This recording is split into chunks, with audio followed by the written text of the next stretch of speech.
Okay, अभी से हम लोग 1 बजे के अंदर हम थिएटर ऑफ द एब्सर्ड खत्म करेंगे। 1 से 2:30 बजे हम एक्टिव एंड पैसिव करेंगे। 2:30 बजे से लाइव इडियम्स एंड फ्रेजेस होंगी। लाइव होगी इडियम्स एंड फ्रेजेस आज। अंडरस्टूड? वो जब तक भी चलेगा 4 o'clock जो भी है। Is it clear? चलो, बीच में ब्रेक वेक लेके लंबा गायब मत हो जाना। क्लास में पानी पी लो, है ना, कुछ खाना वाना नहीं बाद में कर लेना है सब। चलो, थिएटर ऑफ द एब्सर्ड, और हमें समझना है एग्जिस्टेंशियलिज्म से थिएटर ऑफ द एब्सर्ड निकला है। एग्जिस्टेंशियलिज्म से थिएटर ऑफ द एब्सर्ड निकला है। इसी के ऊपर बेस्ड है एब्सर्ड थिएटर, एग्जिस्टेंशियल फिलॉसफी पर आधारित है। अब हमने एक नाम देखा था, waiting for Godot. Absurd play है वेटिंग फॉर गोडो, और उसमें 2 कैरेक्टर्स है। गोडो तो जाने कौन है, गॉड के ऊपर बेस्ड है गोडो। गॉड के ऊपर गोडो बेस्ड है, GOD। जाने आएगा भी या नहीं आएगा। संसार वाले सारे इंतजार कर रहे हैं, भगवान अब आगे हो जाएगा। अभी कुछ नहीं हो रहा पर आगे हो जाएगा। भगवान अपने आप कर देंगे, सही समय आएगा तो अपने आप ही काम हो जाएगा। पर ऐसा कुछ नहीं होता, हम इंतजार ही करते रहते हैं। जाने कितना टाइम निकल जाता है और काम नहीं बनता। थीम है इसके 2 characters, Vladimir and Estragon. 2 characters, waiting for Godot. Samuel Beckett writer है, याद रखना पड़ेगा। सैमुअल बेकेट राइटर है। वेटिंग फॉर गोडो नाम है प्ले का, और इसके अंदर 2 कैरेक्टर्स हैं, एस्ट्रागॉन एंड व्लादिमीर। एस्ट्रागॉन एंड व्लादिमीर क्या करते हैं इन द प्ले? कौन से प्ले में? वेटिंग फॉर गोडो में। In the play waiting induces boredom as a theme. इस नाटक में खड़े खड़े इंतजार करना, वेटिंग इंड्यूसेस जागृत करता है, बोर्डम एज अ थीम। नहीं मिल रहा क्या आप लोगों को? बहुत परेशान हो रहे हो। ये तुम लोगों ने किया था एल्बर्ट कैम्यू द रिबेल वगैरह, हमने परसों किया था ना। उसका अगला पेज है ना, Estragon and Vladimir do in waiting for Godot. मिल गया? इसमें पेज नंबर नहीं है, 9, page number 9। In the play, इस नाटक में वेटिंग, खड़े खड़े इंतजार करना, इंड्यूसेस प्रेरित करता है, बोर्डम एज अ थीम, बोरियत को प्ले के विषय के रूप में। एंड बेकेट सक्सीड्स, और बेकेट सफल हो जाते हैं in creating a similar sense of boredom in the audience, और बेकेट जागृत करते हैं बोरियत के मूड को दर्शकों में by means of mundane repetitive dialogues and actions. Mundane, repetitive dialogues and actions. Mundane, साधारण, repetitive, एक ही डायलॉग को 4-4 बार रिपीट कर करके, dialogues and actions. अगर एक ही डायलॉग बार बार रिपीट होता रहे तो दर्शक लोग बोर हो जाएंगे।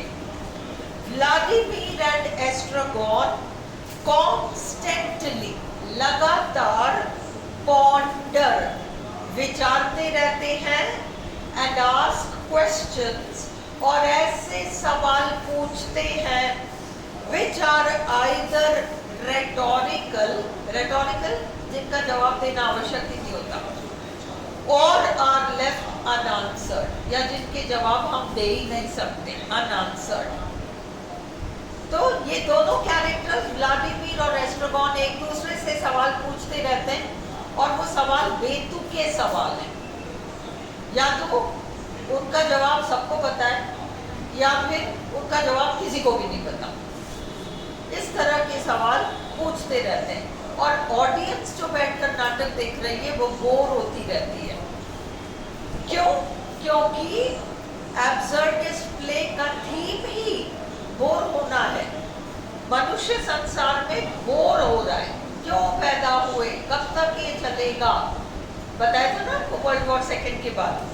दस इस तरीके से a close reading of the absurdist plays, absurd शब्द का ही मतलब है अटपटापट, और बारीकी से अगर हम absurd plays को देखें would reveal, तो हमें पता चलेगा, उजागर हो जाएगा how the existentialist themes, किस प्रकार ये existential विषय जो है have influenced, इन्होंने कैसे प्रभावित किया है much of the theater of the absurd। absurd theater किस तरीके से existential philosophy से प्रभावित हुई है, ये हमें सिर्फ एक प्ले देख के समझ में आ जाता है, वेटिंग फॉर गोडो। इसीलिए ये प्ले बहुत इंपॉर्टेंट है, क्योंकि एक्सिस्टेंशियलिज्म हमारे कोर्स में है। A brief overview of the theatre of the absurd would be in place here। अगर हम briefly, संक्षिप्त में theatre of the absurd को देखें तो बहुत सही रहेगा। अंडरलाइन करो, the term theatre of the absurd, ये theatre of the absurd या absurd theatre जो है derives, निकला है from the philosophical use of the term absurd। absurd term को किस प्रकार से यूज किया by such existentialist thinkers, ऐसे existential विचारकों के द्वारा, जैसे cameo, Albert cameo, ALBERT, Albert cameo, CMUS, and Jean-Paul Sartre, SARTRE, Jean-Paul Sartre। इन लोगों ने इस टर्म को सबसे ज्यादा यूज किया, एक्सिस्टेंशियल टर्म को, एक्सिस्टेंशियलिज्म। दिस टर्म अब ये इंपॉर्टेंट है, एब्सर्डिज्म मार्टिन एस्लिन ने बनाया है। मार्टिन एस्लिन ने थिएटर ऑफ द एब्सर्ड ये टर्म बनाया है, और ये बेस्ड है एक्सिस्टेंशियलिज्म पर। दिस टर्म, कौन सा term? Theatre of the absurd. Theatre of the absurd term was coined, मतलब सबसे पहले इसका यूज किया गया by मार्टिन एस्लिन। ये नाम याद रखो, मार्टिन एस्लिन ने इसको सबसे पहले यूज किया है 1961, 1961 में, and it designates particular place, और ये दर्शाता है कुछ खास नाटकों को written by a number of European playwrights, जो यूरोप के कई नाटककारों ने लिखा, प्राइमरीली, मूल रूप से between the late 1940s to the 1960s, 1940 के दशक से 1960 के दशक तक, as well as to the form of theatre derived from their work। 1940 से 1960 तक के बीच का theatre of the absurd existentialism पर आधारित है। The theatre of the absurd, absurd theatre जो है ड्रॉज हेवीली, बहुत ज्यादा अपने थीम्स को ग्रहण करता है, draws heavily on the existential philosophy. कौन से विचारकों की? Heidegger, Sartre, Jean Paul Sartre and Camus, Albert Camus. ये तीन नाम याद रख लो। Which lays emphasis, पर सोरेन की इनका गार्ड याद रखना ही पड़ेगा, सबसे पहला विज्ञानक तो वही है। Which lays emphasis, जो जोर देता है on the absurdity of,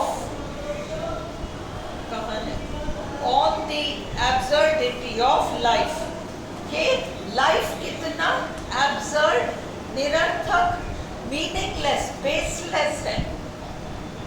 cameo believe, Albert cameo का ये मानना था that boredom और waiting, एल्बर्ट कैम्यू का मानना था कि बोर होना या इंतजार करना prompted people, लोगों को प्रेरित करता था to think seriously, कि वे गंभीरता से विचारें about their own identity, खुद की पहचान के बारे में, हम कौन हैं इसके बारे में विचारें, as Estragon and Vladimir do, जैसा कि एस्ट्रागॉन और व्लादिमीर करते हैं in waiting for Godot, waiting for Godot नाम के प्ले में।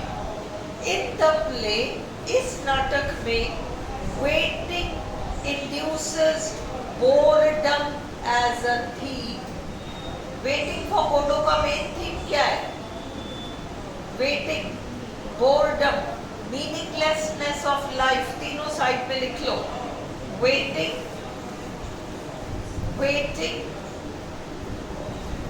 फिर बोर्डम, BOREDOM, बोर्डम, और meaningless of life, meaninglessness of life, meaninglessness of life, meaninglessness of life, life कितना निरर्थक है। एंड बेकेट सक्सीड्स, और बेकेट सफल हो जाते हैं in creating a similar sense of boredom, और बेकेट ने प्रेरित किया है इसी बोर्डम को in creating a similar sense of boredom दर्शकों में, in the audience, by means of mundane repetitive dialogues and actions।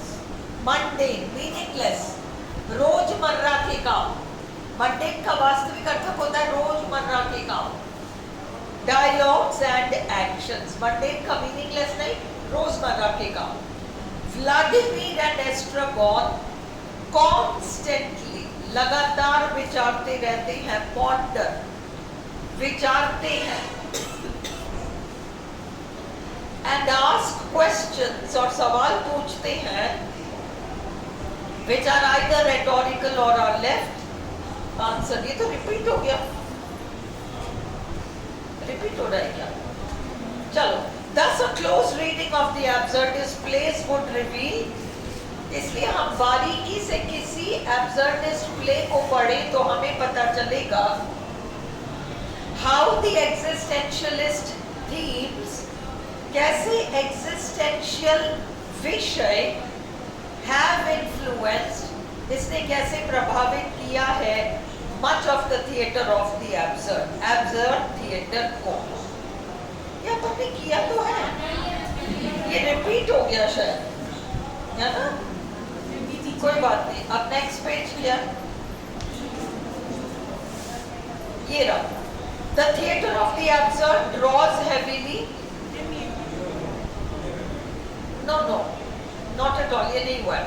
The theatre of the absurd draws heavily on the existential philosophy of Heidegger, Sartre and Camus, which lays emphasis और existential philosophy इस बात पर जोर देती है on underline on the absurdity of the human condition.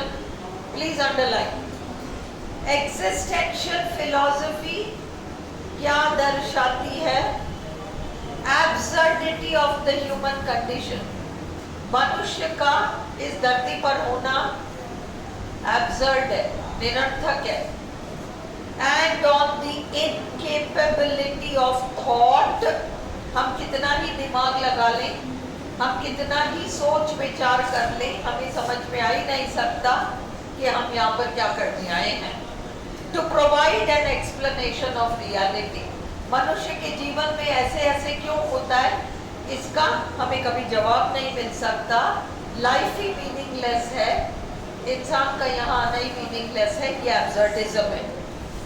But this does not mean, परंतु इसका ये अर्थ नहीं है that the dramatists of the absurd, कि absurd theatre के जो नाटककार थे, simply translated the contemporary philosophy into drama. ऐसा नहीं है कि absurd theatre वाले जो नाटककार थे, उन्होंने philosophy को लेके ड्रामा बना दिया, ऐसा नहीं किया. इनफैक्ट बल्कि they responded, उन्होंने एक प्रतिक्रिया दर्शाई to the same cultural and spiritual situation. जो भी सांस्कृतिक माहौल था, जो भी उस जमाने का माहौल था, spiritual situation. Spiritual situation क्या था? आध्यात्म के स्तर पर क्या माहौल था तब? क्या माहौल था? आध्यात्म के पॉइंट ऑफ व्यू से क्या माहौल था? भगवान ही नहीं है, ये डाउट आ गया मन में. अगर भगवान होता तो इतनी बुरी बुरी चीजें संसार में नहीं होती. अगर इतनी बुरी बुरी चीजें संसार में हो रही हैं तो इसका मतलब भगवान नहीं है. इस निष्कर्ष पर पहुंच गए. ये स्पिरिचुअल माहौल बन गया. यही मेन चीजें तुम्हें पता होनी चाहिए एग्जिस्टेंशियलिज्म के बारे में.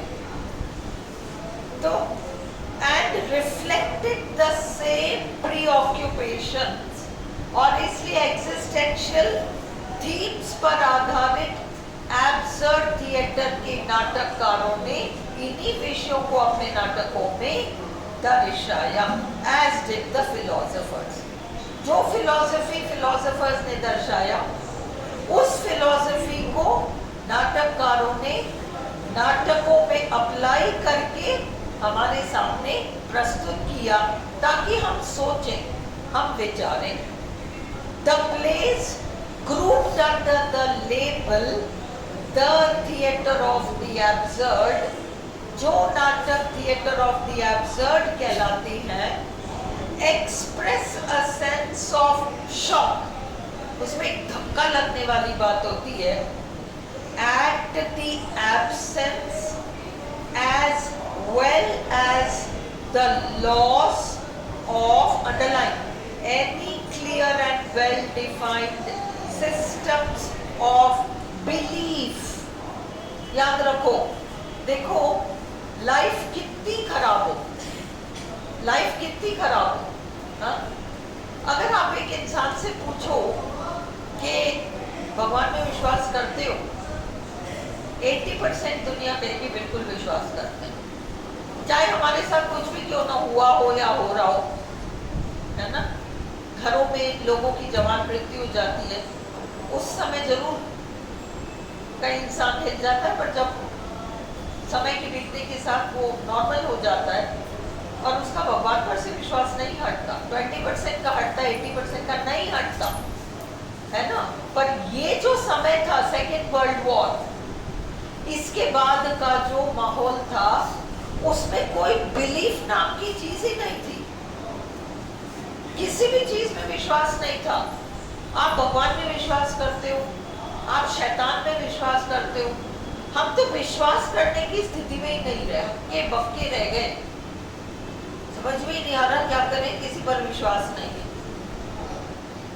लैक ऑफ बिलीफ, देखो क्या कह रहा है अगला आपको, ये एब्सेंस, जनता शॉक्ड है एट द एब्सेंस, बिलीफ नाम की चीज ही नहीं है, as well as the loss, जिनमें विश्वास था उनके साथ क्या हुआ, लॉस हो गया, वो विश्वास को उन्होंने लूज कर दिया, परिस्थितियां ऐसी बन गई। Of any clear and well defined systems of belief, किसी भी चीज में विश्वास नहीं रहा, ना अच्छे में विश्वास रहा ना बुरे में विश्वास रहा। सच अ सेंस ऑफ डिसइल्यूशनमेंट, डिसइल्यूशनमेंट, भ्रम टूट जाना, भ्रम टूट जाना, विश्वास का चूर चूर हो जाना, डिसइल्यूशनमेंट एंड कोलैप्स, मानो लाइफ ही पूरी कोलैप्स हो गई, अब कुछ समझ में नहीं आ रहा। Of all previously held beliefs, आज दिन तक जिन चीजों पर विश्वास किया था, आज दिन तक जिन चीजों को माना था, जिन चीजों पर विश्वास किया था, आज लग रहा है कि सबने धोखा दे दिया, सबने मुंह फेर लिया, कोई सहारा नहीं दे रहा। ये वर्ल्ड वॉर सेकेंड के बाद का माहौल है, is it clear? Hiroshima, Nagasaki, Hitler, उन स्थितियों के बाद यही होना नेचुरल सी बात थी। चलो, such a sense of disillusionment and collapse, चूर चूर हो जाना हर चीज का, of all previously held beliefs, आज दिन तक जिन बातों पर विश्वास किया था वो सारे चकनाचूर हो गए, इज अ कैरेक्टरिस्टिक फीचर, ये बहुत महत्वपूर्ण पार्ट है of the post world war second era. Post world war second era आपका पोस्ट मॉडर्निज्म है, जो आपको आरपीएससी ने कोर्स में दिया है।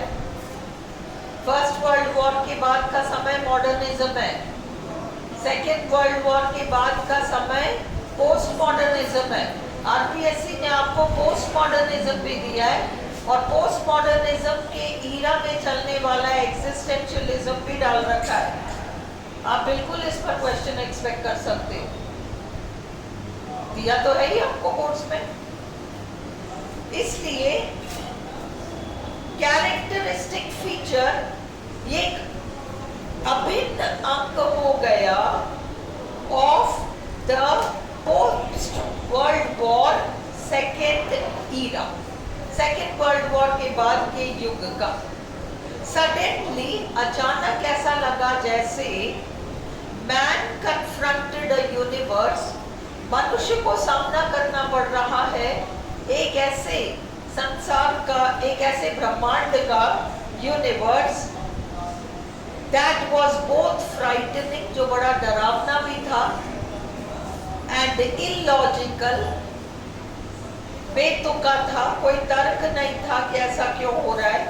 इन अ वर्ड, एब्सर्ड। तो थिएटर ऑफ द एब्सर्ड क्या दर्शाता है? ऐसी चीजें जो फ्राइटनिंग हैं, ऐसी चीजें जो इलॉजिकल हैं। Thus the main idea of the theatre of the absurd, इसलिए theatre of the absurd का मेन विचार था was to point out, ये दर्शाना man's helplessness, कि मनुष्य कितना बेसहारा है, and meaningless existence, जीवन कितना निरर्थक है, in a world without purpose, एक ऐसे संसार में जहाँ किसी भी तरह का कोई उद्देश्य ही नहीं है। The absurdist plays present, absurdist plays प्रस्तुत करती है a disillusioned and stark picture of the world. Disillusion, भ्रम टूट जाना, stark picture of the world, बिल्कुल black या white, ये stark होता है, बिल्कुल black या बिल्कुल white, बीच में कुछ भी नहीं। बिल्कुल लाइफ ना तो बिल्कुल ब्लैक होती है ना बिल्कुल व्हाइट होती है, बीच में ग्रे भी होता है ना। बट ये ऐसा लगा कि लाइफ आर पार है, बिल्कुल ब्लैक व्हाइट, ये है मीनिंग स्टार्क का।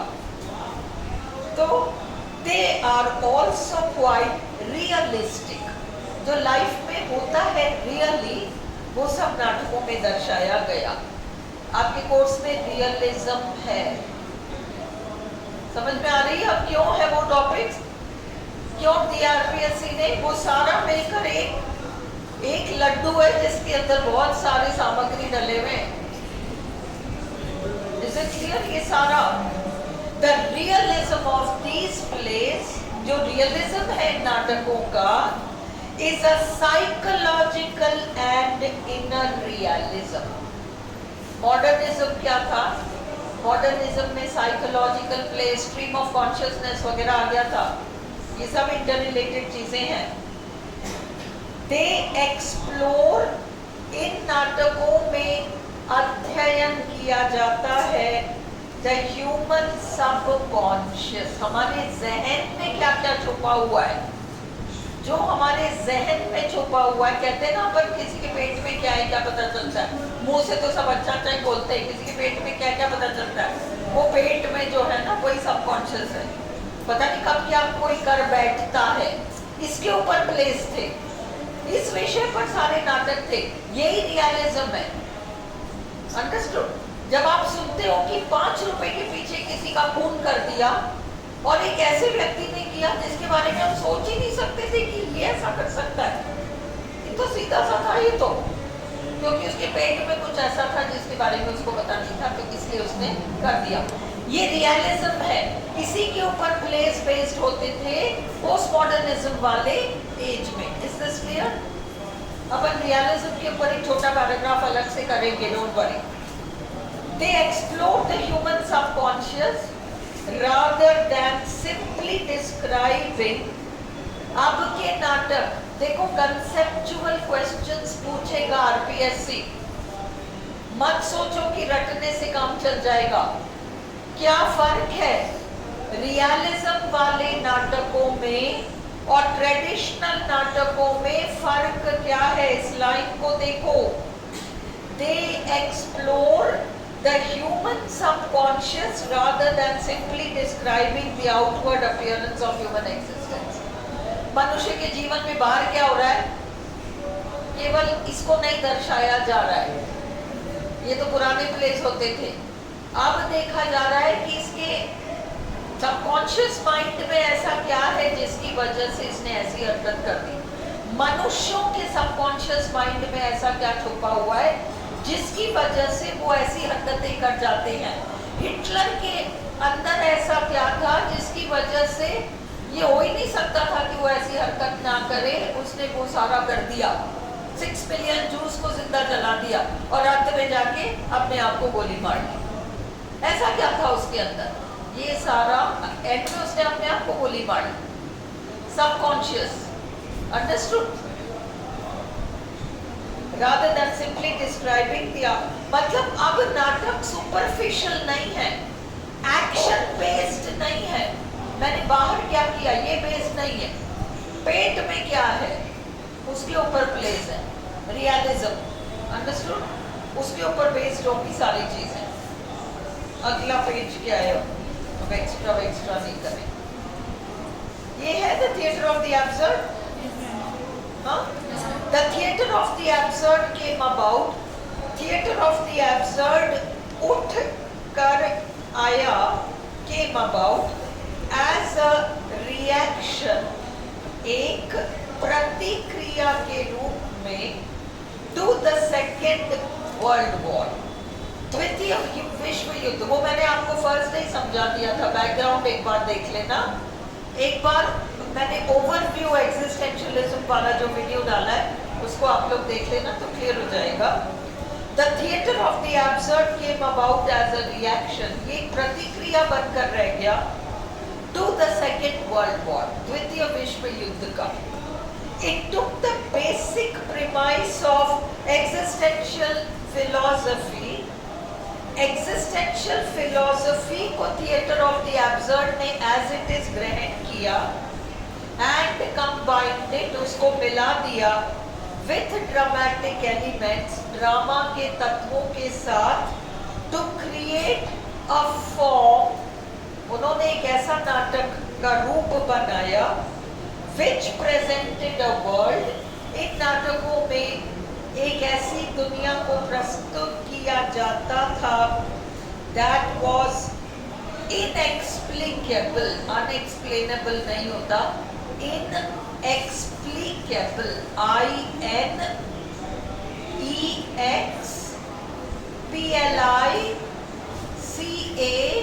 INEXPLICABLE, इनएक्सप्लिकेबल, जिसे समझाया ना जा सके, and a life that seemed absurd, और एक ऐसा जीवन जो कि बड़ा ही अटपटा सा लगता था। अकॉर्डिंग टू मार्टिन एस्लिन के अनुसार the four defining playwrights of the movement, theatre of the absurd movement है जो कि एग्जिस्टेंशियलिज्म के अंदर आता है। इसके 4 मेजर नाटककार थे, यूजीन आयोनेस्को, सैमुअल बेकेट जिसने वेटिंग फॉर गोडो लिखा है, ये आपको पता होना चाहिए, waiting for Beckett, waiting for Godot, Samuel Beckett, Jean Genet and Arthur Adamov, ये नाम याद रखो। ओके, एक और नाम साइड में लिख लो, Harold Pinter, Harold HAROLD, Harold Pinter PINTER, ये एग्जिस्टेंशियल थीम्स पर नाटक लिखते थे ये लोग। बेकेट, सैमुअल बेकेट जो है, इज अ प्राइम एग्जाम्पल, ये सबसे अच्छे उदाहरण है of an existentialist writer, existentialist writer का for the theatre of the absurd, theatre of the absurd के लिए। हिज प्लेज, उनके नाटक, waiting for Godot and Endgame, waiting for Godot और एंड गेम जो है, ये भी इनके नाटक हैं, याद रखो, which is not a play by Samuel Beckett, ये तो है ही। कौन सा? वेटिंग फॉर गोडो है, एंड गेम है, और विकिपीडिया से 2-3 नाम और निकाल लेंगे अभी क्लास के बाद। सैमुअल बेकेट के प्लेस का तो नाम याद रखो। Are perhaps the finest examples, शायद ये सबसे अच्छे उदाहरण हैं of the theatre of the absurd, theatre of the absurd के।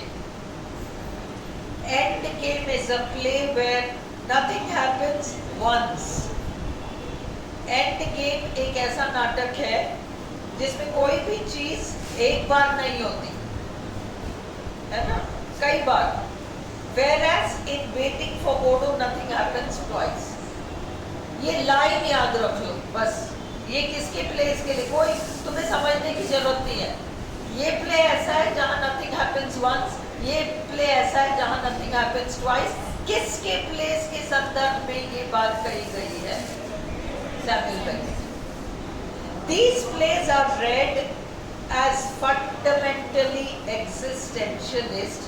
इन नाटकों को एग्जिस्टेंशियल नाटक ही माना गया है। In that take on life, जीवन के ऊपर जो भी उनका नजरिया है। The fact that none of the characters retain any memory of their past, इस नाटक के जितने कैरेक्टर्स हैं उनको अतीत का कुछ याद ही नहीं है, सब कुछ का जवाब पता नहीं है, यही तो है।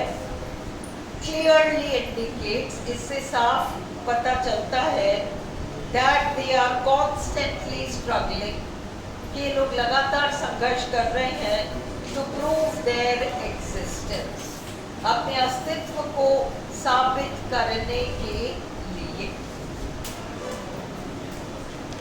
बंद करो।